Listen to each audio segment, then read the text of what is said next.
Mateo 19:8.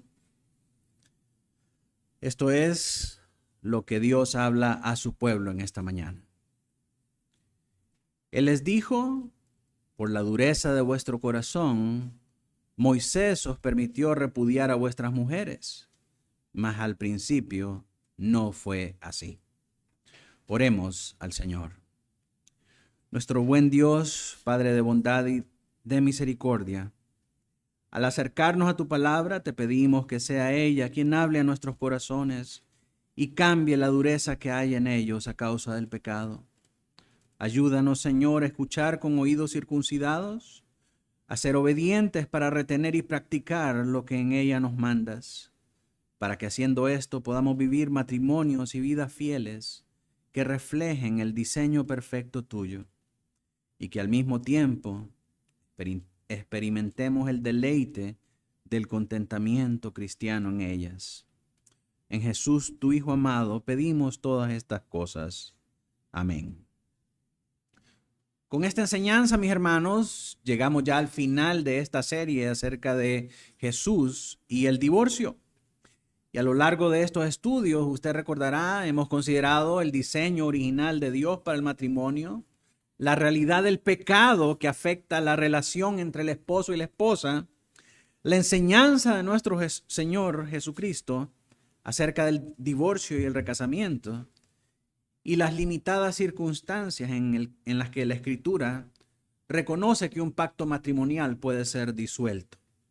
Sin embargo, sería un grave error, hermanos, concluir esta serie sin dirigir nuestra mirada hacia aquello que representa el corazón del Evangelio y el propósito supremo de Dios para el matrimonio: el perdón y la reconciliación.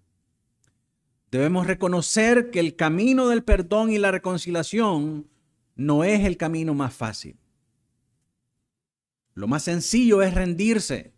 Lo más sencillo es recurrir al divorcio, endurecer el corazón y responder a la ofensa de la misma manera que lo hace el mundo, recurriendo al divorcio como la solución inmediata a todo conflicto.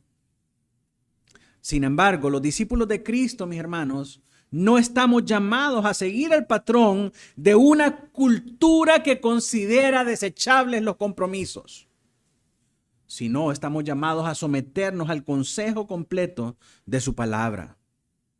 Cuando los fariseos se acercan al Señor para preguntarle acerca del divorcio, el Señor les explica que Moisés permitió dar carta de divorcio por la dureza del corazón humano, pero inmediatamente los conduce al principio del diseño divino, recordándoles que al principio no fue así. En el principio, en la buena creación de Dios, no hay divorcio. Dios nunca instituyó el divorcio porque nunca fue la voluntad de Dios que un hombre unido a una mujer pueda divorciarse. Y con estas palabras el Señor afirmó que aunque el pecado haya hecho necesarias ciertas concesiones civiles, el ideal de Dios para el matrimonio continúa siendo la unidad, la fidelidad al pacto, el perdón y la reconciliación. Y esta dirección, hermanos, no nace simplemente de un mandato moral, nace del carácter mismo de Dios. Las Escrituras revelan que Dios es un Dios misericordioso, es un Dios compasivo, clemente, abundante en amor. Su amor no cambia, su amor no disminuye. Él perdona la iniquidad, perdona la rebelión y perdona el pecado. Así se lo reveló a Moisés en Éxodo 34, del 6 al 7. Mire, cuando se revela Dios a Moisés, ¿qué puede ver Moisés acerca de Dios? Dice Éxodo 34, 6. Y pasando Jehová por delante de él, proclamó Moisés: Jehová, Jehová, fuerte, misericordioso y piadoso, tardo para la ira y grande en misericordia y verdad, que guarda misericordia a millares, que perdona la iniquidad, la rebelión y el pecado, y que de ningún modo tendrá por inocente al malvado, y que visita la iniquidad de los padres sobre los hijos y sobre los hijos de los hijos hasta la tercera y cuarta generación. Cuando Moisés pudo contemplar de cerca a Dios, vio un Dios fuerte, vio un Dios grande, pero también vio un Dios misericordioso, un Dios piadoso, un Dios que tarda para la ira, un Dios grande en misericordia y en verdad. Al mismo tiempo que Dios es perfectamente justo, Dios es también perfectamente santo. Y dice Moisés que no va a tener por inocente al culpable. Su misericordia nunca contradice su santidad, nunca contradice su justicia.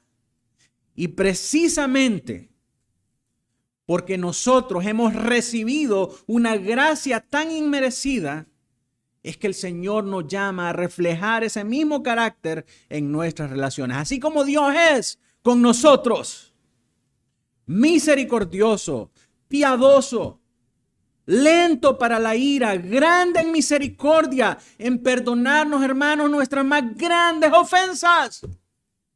Así Él espera que nosotros seamos en nuestras relaciones. Tardos para airarnos y grandes en mostrar misericordia.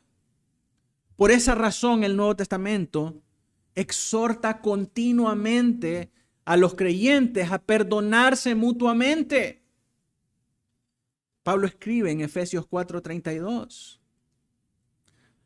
Antes, sed benignos unos con otros, misericordiosos, perdonándonos unos a otros, como Dios también os perdonó a vosotros en Cristo.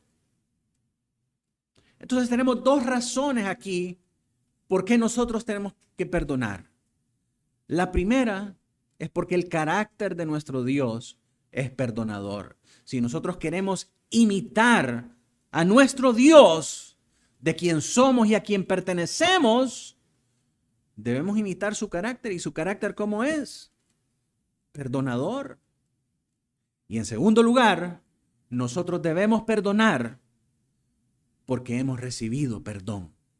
Así como hemos recibido el perdón de Dios, así debemos también extenderlo hacia nuestro prójimo. De manera similar, Pablo habla a los colosenses en Colosenses 3:13.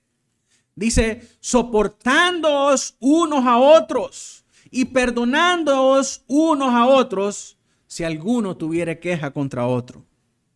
De la manera que Cristo os perdonó, así también hacedlo vosotros. Estos versos entonces, hermanos, nos llaman en primer lugar a soportarnos. Soportarnos y en segundo lugar a perdonarnos unos a otros, recordándonos que en la medida de nuestro perdón es la medida, que la medida de nuestro perdón es la medida de ese perdón que hemos recibido en Cristo.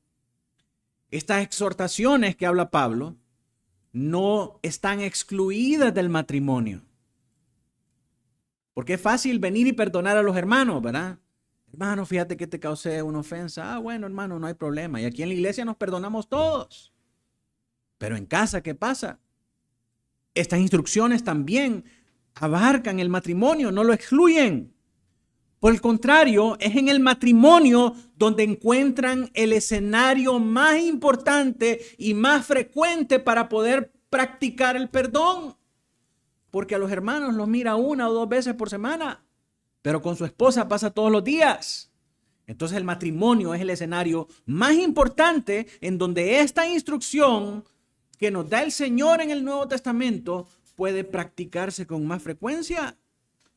Porque ahí en el matrimonio es donde 2 pecadores viven una cercanía constante y tienen, hermanos, innumerables oportunidades para practicar el perdón. A cada rato. A cada rato. El matrimonio es el terreno fértil para poder extender esa misma gracia que Dios nos ha mostrado a nosotros. A la luz de toda la revelación bíblica, el perdón y la reconciliación son mucho más coherentes con el carácter de Dios y con la identidad de los hijos de Dios que el divorcio. Piense en el perdón y piense en el divorcio. El perdón es más coherente con el carácter de Dios y con el carácter de sus hijos que el divorcio. De hecho, el divorcio no puede asociarse ni a Dios ni a los cristianos, porque el divorcio no representa el ideal divino de las relaciones. Es una triste anomalía provocada por la dureza del corazón humano. Y aunque la Escritura reconoce circunstancias excepcionales en las que puede ocurrir, el deseo de Dios sigue siendo la restauración del pacto siempre que existe el camino bíblico hacia esa restauración. Así que en esta última enseñanza, mis hermanos, quiero llevarlo a través de 3 razones por las cuales perdonar y procurar la reconciliación constituye para nosotros como cristianos, y quiero ser bien claro en esto, esta es una instrucción para los cristianos, porque únicamente los cristianos pueden entender la grandeza del perdón, la grandeza de la reconciliación, y pueden ser facultados por el Espíritu Santo para perdonar a pesar de grandes ofensas. El incrédulo no. El incrédulo no tiene ningún reparo en considerar los compromisos que Dios considera eternos como desechables. El incrédulo no tiene ningún compromiso con la verdad, con la justicia, con la misericordia para preservar ese pacto de una manera bíblica. Entonces, por eso esta instrucción es para los cristianos, aquellos que han nacido de nuevo, aquellos que han confiado en Cristo para su salvación y aquellos que buscan diligentemente parecerse al Dios que confiesan, tanto en sus acciones diarias como en todas las relaciones que ellos ejercen, con sus esposas, con sus esposos, con sus hijos, con sus compañeros, con sus hermanos, en todo lugar donde ellos van. Si quiere ser consistente con el carácter de Dios como hijo suyo, y si quiere ser obediente a lo que Dios manda a su vida, este estudio es para usted. Estas 3 razones son para usted. En primer lugar, ¿por qué debería un matrimonio perdonar y reconciliarse? Porque en el matrimonio ambos son pecadores y necesitan la gracia de Dios diariamente. En segundo lugar, porque el matrimonio está llamado a reflejar el evangelio de Jesucristo. Y en tercer lugar, porque la fidelidad al pacto matrimonial honra a Dios y exalta su nombre delante del mundo. Así que con esta perspectiva en mente, vamos a considerar el primer punto. ¿Por qué necesita un matrimonio el perdón y la reconciliación? Porque los dos son pecadores. Los dos están necesitados de su gracia. Esa es la primera razón para cultivar el perdón y procurar la reconciliación en el matrimonio. Ningún matrimonio, mis hermanos, ninguno, está formado por una persona perfecta y otra culpable. Eso no existe. Es una farsa. Todos los matrimonios humanos están formados por 2 pecadores y los cristianos por 2 pecadores redimidos que aún luchan contra el pecado. Por eso la Biblia declara en Romanos 3:10, como está escrito, no hay justo ni aún uno. Nadie. Romanos 3:23, por cuanto todos pecaron, todos están destituidos de la gloria de Dios. La conversión, el nuevo nacimiento, transforma nuestra vida de una manera espiritual. Cambia nuestra naturaleza espiritual, pero no elimina por completo el pecado que aún vive en nuestra carne. De modo que aún los matrimonios más piadosos van a enfrentar conflictos, van a enfrentar ofensas y van a enfrentar decepciones a causa del pecado que aún mora en nosotros. Para los recién casados quizás esto es difícil de entender, porque todavía no se ha manifestado lo que ha de ser. Dicen, no, ¿cómo va a creer que mi puchunguita tan linda que es va a ofenderme, va a decepcionarme? No, ¿cómo va a creer que mi baby o mi señor, le puede decir si es muy bíblica, ¿verdad? Va a cometer una ofensa contra mí? Espere, dele tiempo. Dele tiempo, el pecado siempre se manifiesta. Aún los matrimonios más piadosos van a enfrentar conflictos, ofensas y decepciones porque somos dos pecadores. Y el problema no es que existan pecadores dentro del matrimonio. El problema es que olvidemos que somos pecadores.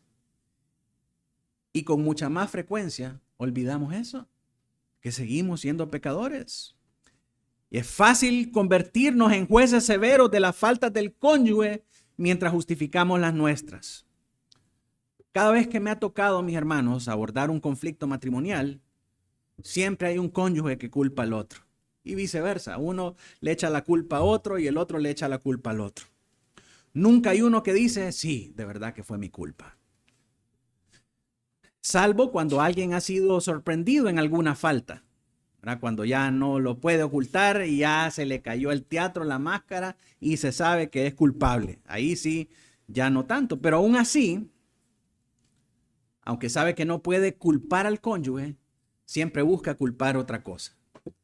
Que las circunstancias, que la situación, que los traumas del pasado, que los ejemplos de su casa, que el abandono y la indiferencia del cónyuge, que la rutina, que los tiempos, que el tipo de trabajo, que esto y el otro. Siempre busca a quien culpar por sus pecados, en lugar de reconocer que los culpables somos nosotros. Y eso hace más difícil determinar quién tiene la culpa en una ruptura matrimonial. Si nosotros le preguntáramos a un matrimonio que está pasando por una crisis, ¿quién tiene la culpa de esa crisis? Probablemente los cónyuges estarían culpando entre ellos o buscando culpar a un tercero. Pero la verdad de las cosas es que si nosotros queremos llegar al meollo del asunto y encontrar el verdadero culpable, nos vamos a dar cuenta que los culpables son los dos. Ambos son culpables. Claro, uno con mayor responsabilidad que el otro, pero ambos comparten parte del fracaso. Hay un dicho que dice que se ocupan dos para bailar tango. En cualquier asociación humana donde hayan pecadores, todos están involucrados en una ruptura. Todos tienen parte, todos tienen culpabilidad en un conflicto. Y es por eso que el Señor nos llama primeramente, mis hermanos, a examinar nuestro propio corazón antes de señalar los pecados de los demás. Más adelante, en el capítulo 7, verso 5 del Sermón del Monte, Él aborda esta temática. Y les dice a aquellos que miran primeramente las faltas de los otros antes de ver las faltas en ellos mismos, los reprende con una palabra fuertísima y les dice, hipócrita. El Señor. Así que si eso le ofende, oféndase con el Señor. No conmigo. Mateo 7:5. El Señor les dice, hipócrita. Saca primero la viga de tu propio ojo y entonces verás bien para sacar la paja del ojo de tu hermano. Y con esta analogía, el Señor lo que quiere hacernos ver es que aunque usted se sienta inocente, aunque usted se sienta agraviado, aunque usted se sienta víctima, hay una viga de causas, hay una viga de responsabilidades que usted tiene que afrontar antes de venir y reclamar las ofensas que su hermano ha hecho contra usted. Entonces, primero comience por reconocer la condición de su propio corazón pecaminoso. Que si usted se mira como víctima inocente, usted no está al tanto de quién es usted. Usted no está al tanto de qué es lo que está pasando en la relación. Y por tanto, usted también tiene una responsabilidad. Y de esta manera comienza la humildad. Cuando podemos reconocer nuestra propia condición pecaminosa, cuando podemos reconocer nuestra propia culpabilidad, nosotros también vamos a ver nuestra gran necesidad de perdón y nuestra gran necesidad de misericordia en Dios. Pero si no podemos ver, mis hermanos, que hay culpa en nosotros, que hay pecado en nosotros, jamás vamos a arreglar ninguna diferencia y ninguna crisis. Así que esta realidad y entender esto, que los dos somos pecadores buscando gracia y perdón de Dios para poder encontrar el perdón entre nosotros, esta perspectiva, hermanos, nos ayuda a corregir las expectativas irreales que nosotros tenemos acerca del matrimonio. Y las expectativas irreales con las que muchas personas llegan al matrimonio. Porque ningún esposo y ninguna esposa puede satisfacer plenamente, mis hermanos, las necesidades del corazón ni vivir sin fallar. Si usted pensó que su matrimonio iba a ser como en las historias de Disney, que iban a vivir felices por el resto de sus vidas, usted se equivocó de cuento. Mis hermanos, siempre donde hay pecadores, van a haber problemas. Y estas son cosas que se tratan antes de casarse. Son cosas que se tratan cuando uno está tratando de darle forma a ese pacto matrimonial que va a regir nuestras vidas. ¿Por qué fracasan tantos matrimonios? Porque nunca hablaron de la posibilidad que qué pasaría si uno de los dos fallara. Y mis hermanos, la posibilidad de que eso suceda es más grande que cualquier otra cosa. ¿Por qué? Porque siempre vamos a fallar, porque todos somos pecadores, porque todos estamos destituidos de la gloria de Dios y todos necesitamos la gracia y el perdón de Dios a diario. Entonces el hecho de que va a fallar uno de los dos, tiene que contabilizarlo al momento de contraer matrimonio. Y entonces tiene que saber cómo va a responder usted como cristiano, cómo va a extender gracia y cómo va a ayudar a su hermano a restaurarse. Porque también es su hermano en Cristo. Todas estas cosas tienen que hablarse, pero porque no se hablan, todos los matrimonios terminan en ruptura, terminan en divorcio. ¿Por qué? Porque adoptamos la mentalidad del mundo de que si se rompió la cosa, cada quien por su lado. Me hiciste daño, andate y rehacé tu vida. Déjame a mí en paz. No es eso lo que nos enseña la Biblia. Eso no es consistente con el carácter de Dios. Y usted como cristiano, usted que ha profesado una nueva vida en Cristo, usted está en este caminar para imitar la vida de Dios, para seguir lo que Dios ha mandado para usted, de manera que usted pueda experimentar la salvación en su vida. Y lo que Dios manda es que perdone y que se reconcilie. ¿Y por qué tengo que ser yo el que tenga que perdonar? ¿Y por qué no tiene que? Porque usted ha recibido perdón también todas las veces que se ha equivocado. Y Dios no se divorcia de usted. Dios se reconcilia con usted.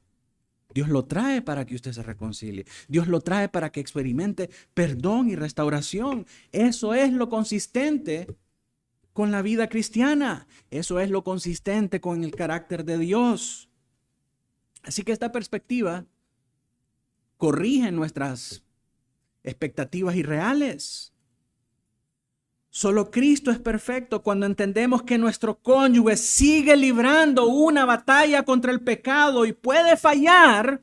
Aprendemos a responder entonces con paciencia, con compasión, con misericordia, del mismo modo que Dios ha sido paciente con nosotros. Ahora, quiero ser claro en algo. Eso no significa que debemos justificar o minimizar el pecado ni ignorar las ofensas.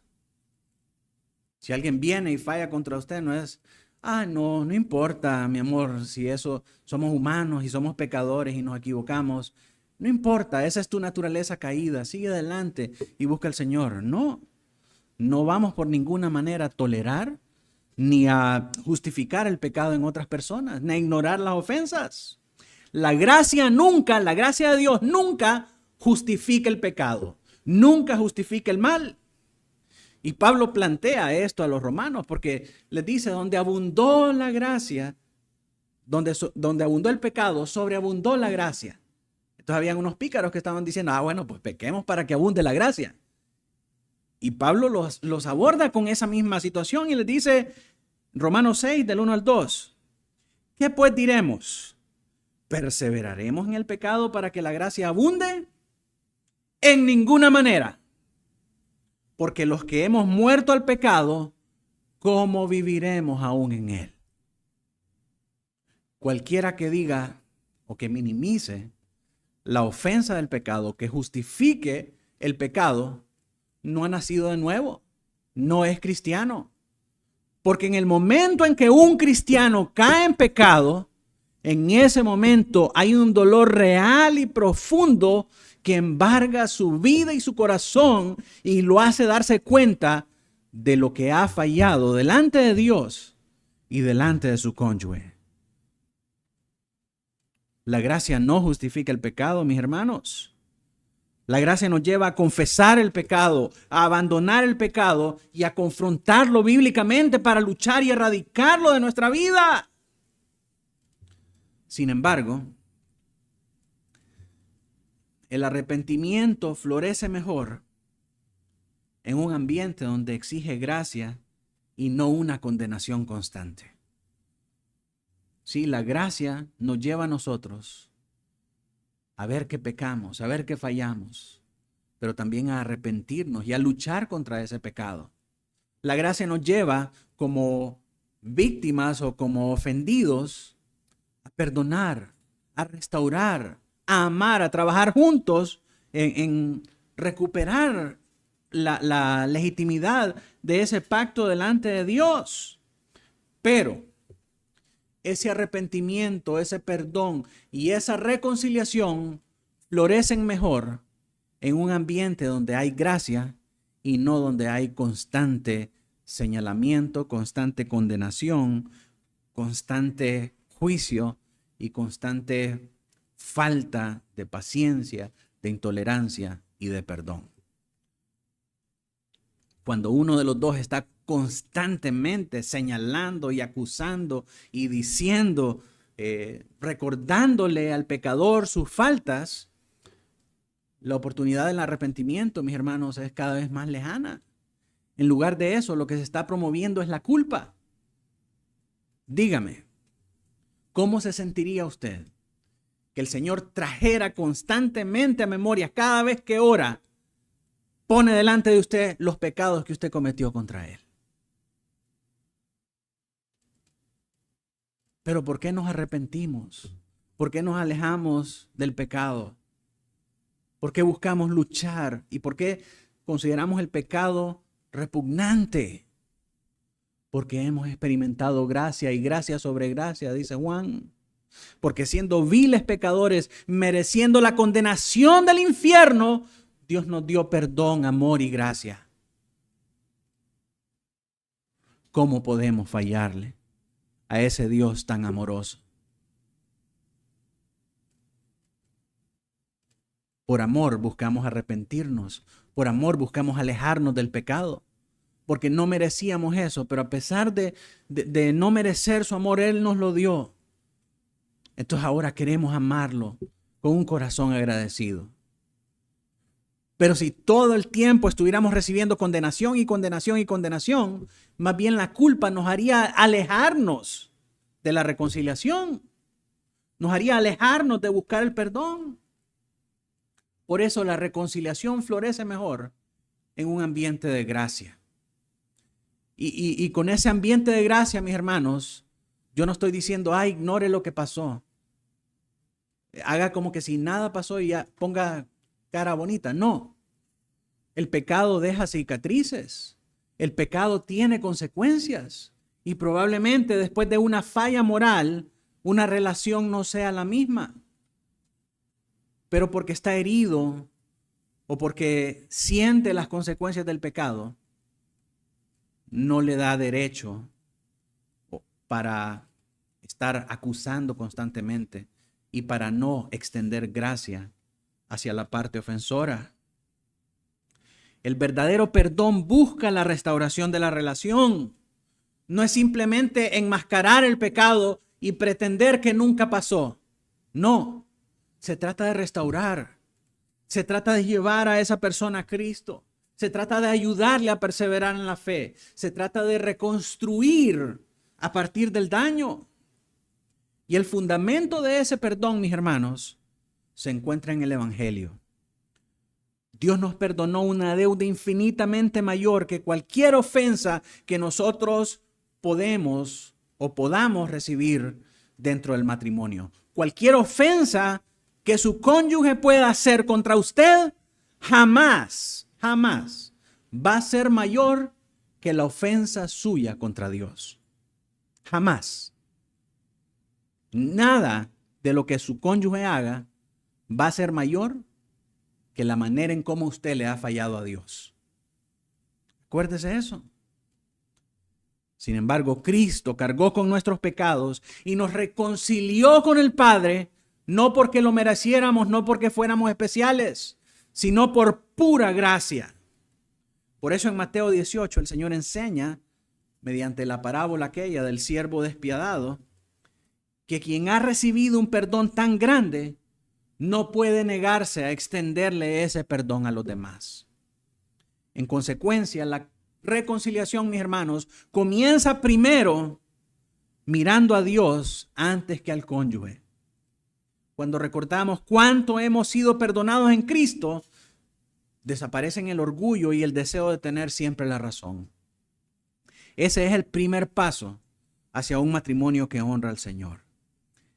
La segunda razón por la que el perdón y la reconciliación tienen que caracterizar el matrimonio cristiano es porque Dios diseñó el matrimonio para que reflejara el Evangelio.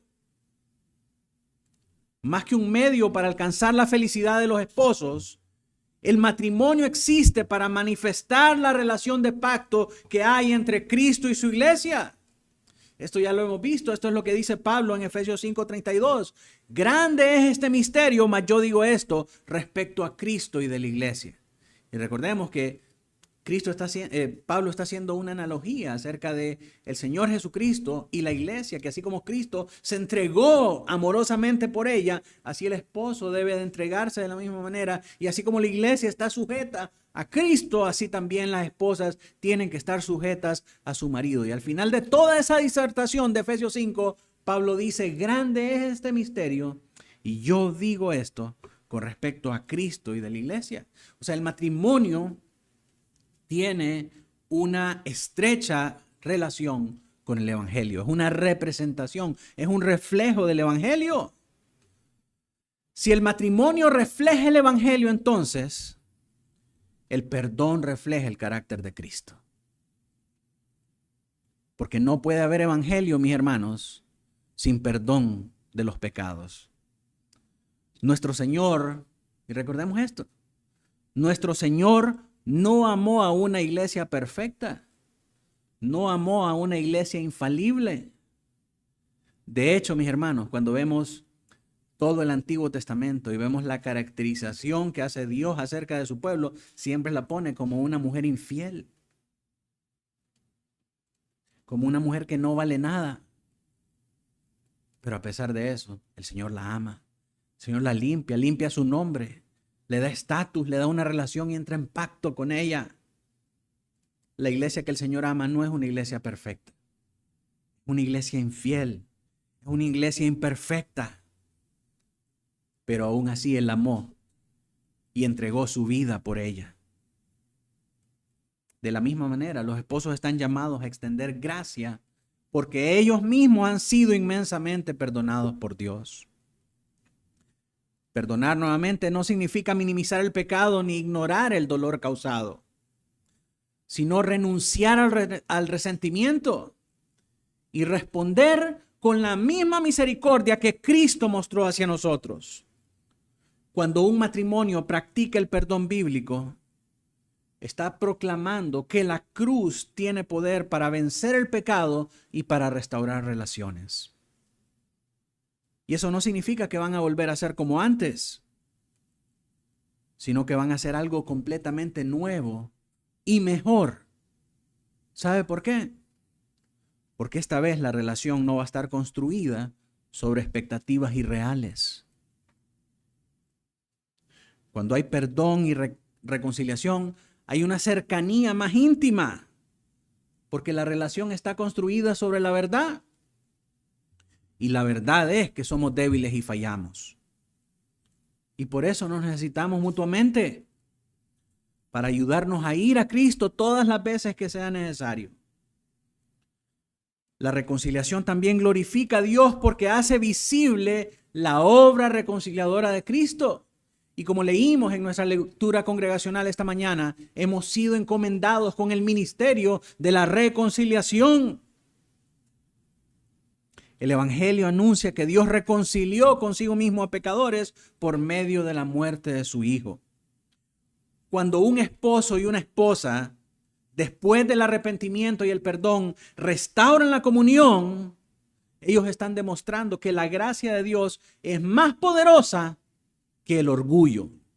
Es más poderosa que la ofensa que han recibido. Es más poderosa que el pecado que cometió el cónyuge que falló. Y el mundo observa esa restauración. El mundo mira esas cosas. Y entonces cuando miran el testimonio de un matrimonio que se esfuerza por restaurar la santidad del pacto matrimonial, pueden ver entonces que el Evangelio no solamente es un mensaje que se predica. Pueden ver que el Evangelio no es un cuento para personas ignorantes, sino que es una realidad que transforma vidas y transforma matrimonios. Porque si el Evangelio no puede hacer eso, hermanos, entonces vana es nuestra fe. De balde creímos en un Dios que no puede hacer nada por nosotros. Finalmente, el amor persevera precisamente porque ha sido transformado por el Evangelio. El amor bíblico, mis hermanos, no depende de las emociones. No depende de que usted ya no sienta las maripositas en el estómago que sentía cuando andaban de novios. No depende de las circunstancias, sino depende de la obra del Espíritu Santo en el corazón del creyente. Tal como lo enseña Pablo en 1 Corintios 13. Dice que el verdadero amor todo lo sufre, todo lo espera y todo lo soporta. Ay, no, pastor, pero un adulterio yo no lo voy a soportar. Entonces no tiene amor verdadero, no tiene amor bíblico, no tiene un amor real, un amor como el que Cristo muestra por nosotros. Y de nuevo, eso no significa tolerar el pecado, sino significa confrontarlo. Significa permanecer fieles al pacto mientras se busca el arrepentimiento, la restauración y el crecimiento en la santidad. La perseverancia en el matrimonio, hermanos, no descansa en la fortaleza humana, no descansa en la disciplina humana, no descansa en la capacidad de los cónyuges para esforzarse por ser fieles. Descansa en la gracia de Dios. Y esa gracia capacita a dos pecadores redimidos para amarse como Cristo amó a la iglesia. A veces, mis hermanos, en las crisis matrimoniales, lo que se necesita no es consejería bíblica. A veces en las crisis matrimoniales lo que se necesita es el Evangelio, para que esas dos personas sean conscientes de que son pecadores y que ambos han ofendido a Dios, que ambos necesitan el perdón de Dios para poder perdonarse mutuamente.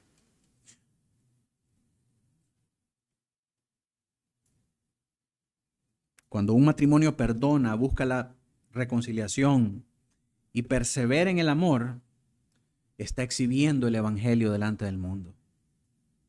Y esa es la razón por la que el perdón no es una opción secundaria para nosotros como creyentes.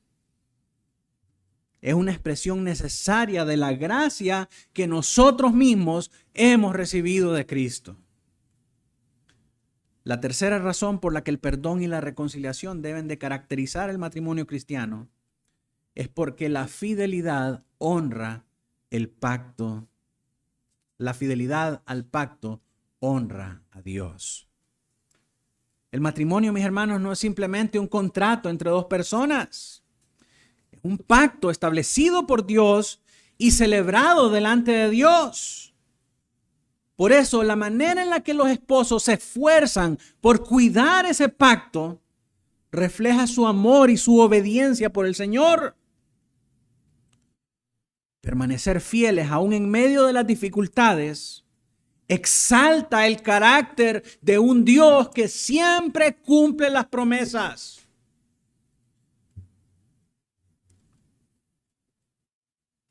Mientras que la cultura promueve esa enseñanza de que los compromisos son algo temporal, el matrimonio cristiano, por el otro lado, es lo más contracultural que puede existir.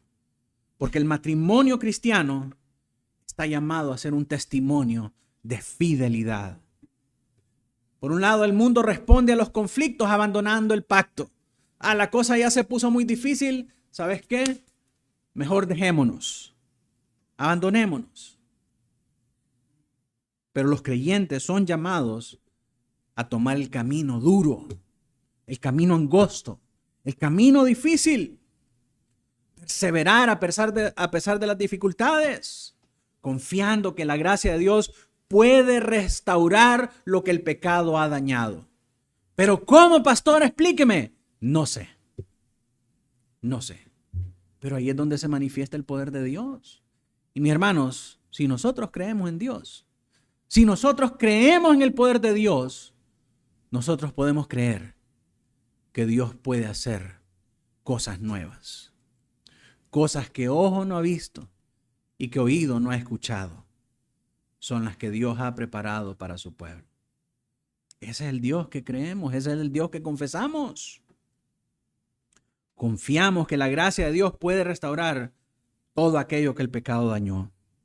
Y esa perseverancia es lo que honra al Señor, porque demuestra que su diseño para el matrimonio sigue siendo bueno y sigue siendo digno de confianza. La fidelidad matrimonial también proclama la suficiencia de Cristo.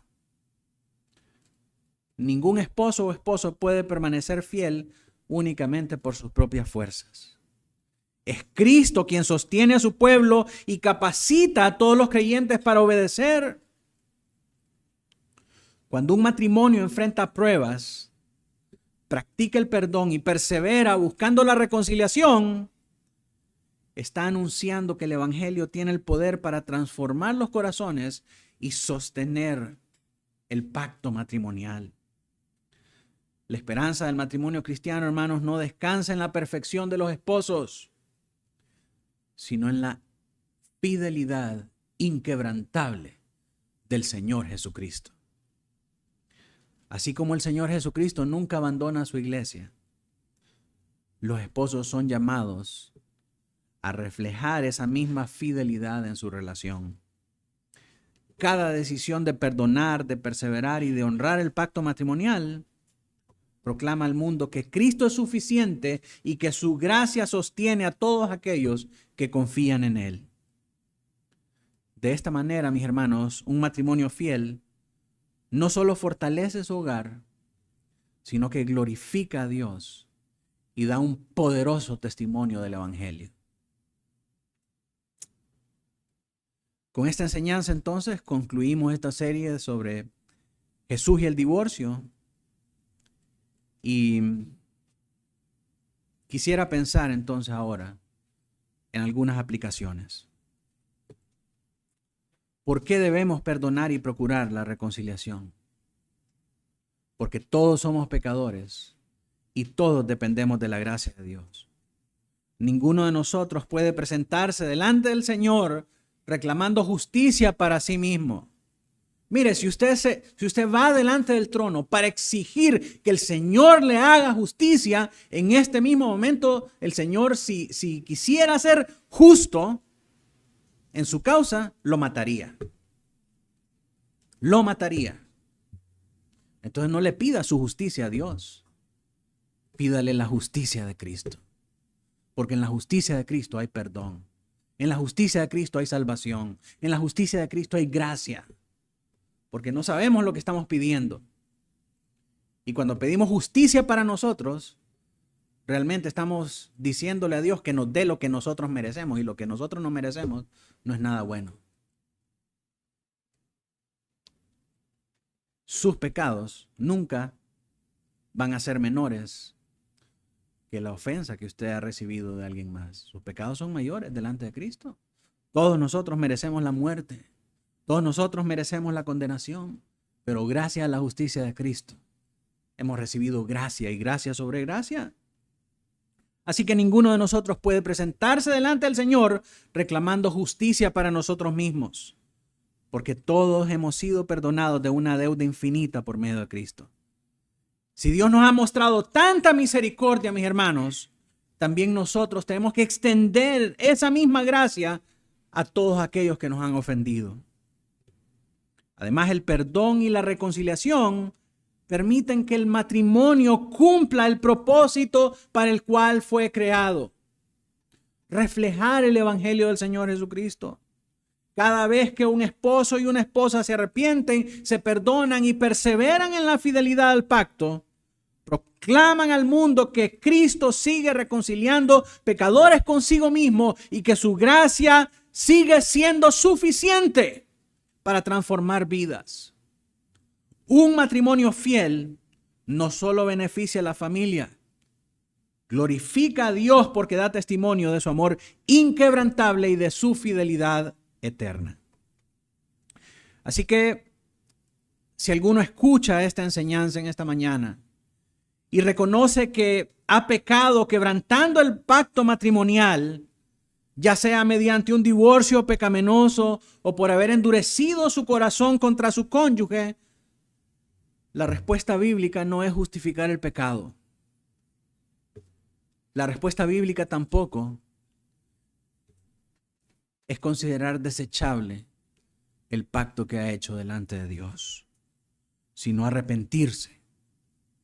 Confiese su pecado delante de Dios, pida perdón a quienes ha ofendido, procure enmendar su caminar en todo aquello que sea posible y corra desesperadamente a Cristo.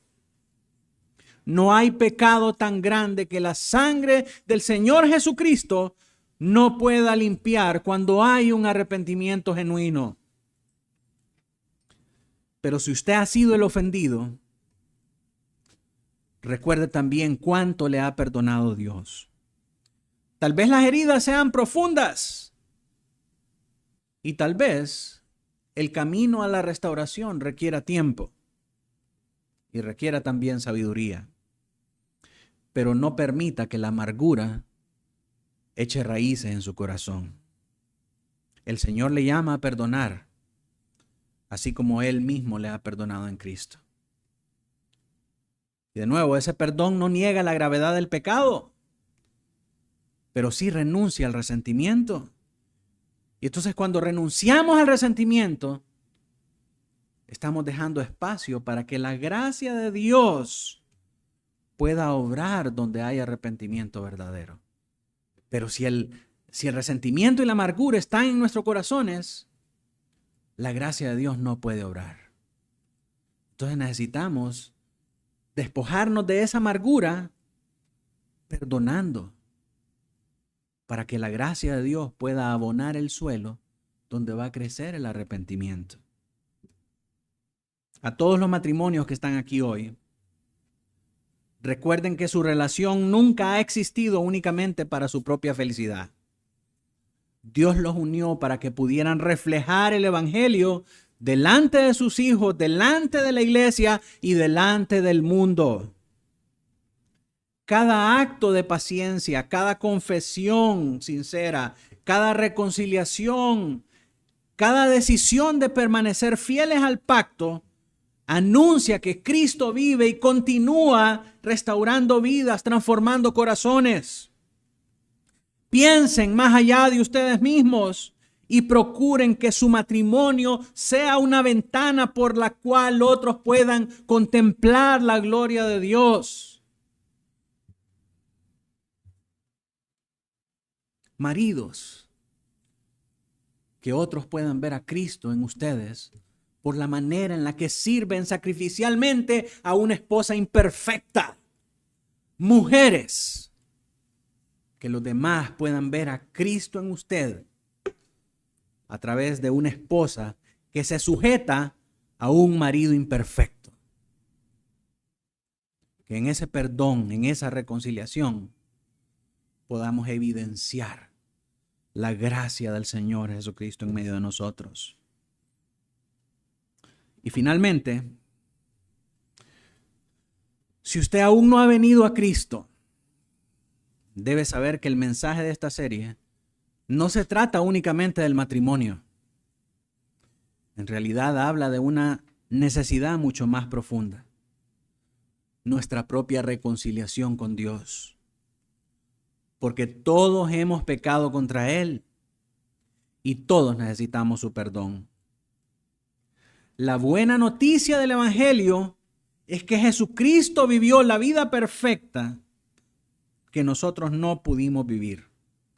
Murió en la cruz cargando el castigo de nuestros pecados y resucitó victorioso para dar vida eterna a todo aquel que se arrepiente y cree en Él.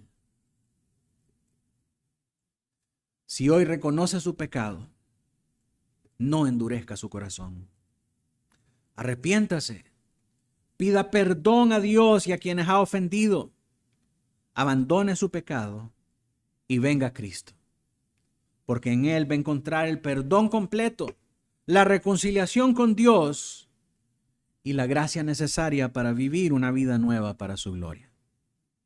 Oremos al Señor. Padre Celestial, gracias por tu gracia y misericordia manifestada en Cristo. Perdónanos por nuestra dureza de corazón y enséñanos a perdonar como hemos sido perdonados.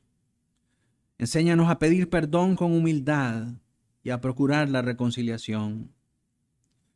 Fortalece nuestros matrimonios para que permanezcan fieles al pacto y que reflejen el Evangelio delante de un mundo quebrantado por esta cultura que enseña que los compromisos son desechables.